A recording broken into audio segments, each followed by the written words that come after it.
डोंबिवली आणि ग्रामीण परिसरामध्ये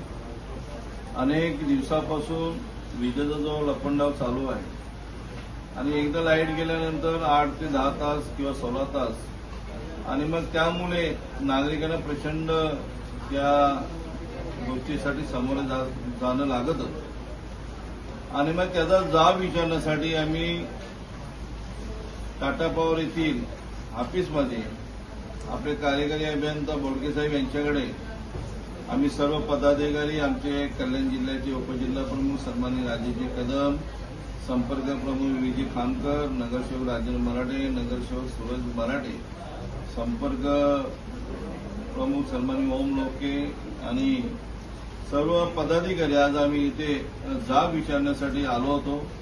कारण आम्हाला सर्वांना माहिती आहे डोंबिवलीमध्ये 100% वसुली असा आपलं नावलौकिक आहे आणि एवढं असताना सुद्धा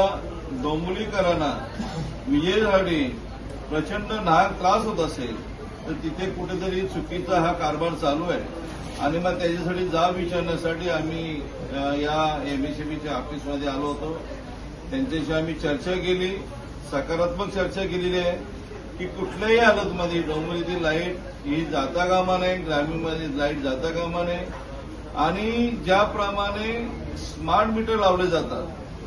ते स्मार्ट मीटरही लावू नये. कारण त्या स्मार्ट मीटरमुळे अनेक मोठ्या प्रमाणात म्हणजे 1000चं बिल 10,000च्या आसपास पोहोचलेलं आहे, कुठेतरी चुकीचं होतंय आणि म्हणून आमचा स्मार्ट मीटरलाही विरोध आहे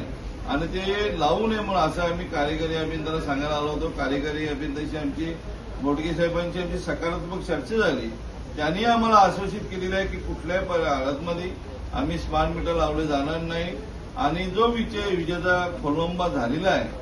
तो तातडीने सोडवला जाईल असं आम्हाला आश्वासित केलेलं आहे आणि आम्ही कडक शब्दात समज दिलेली आहे की जर हे विद्युतचं वारंवार जात असेल तर शिवसेना स्टाईलनी मोठ्या प्रमाणात आंदोलन छेडलं जाईल, याची तुम्ही दक्षता घ्यायची आहे आणि काही विपर्यास झालं तर सर्व जबाबदारी एमएससीबीची राहील हेही सांगण्यात आलं आणि आज आम्ही त्यांना पत्रव्यवहार केली.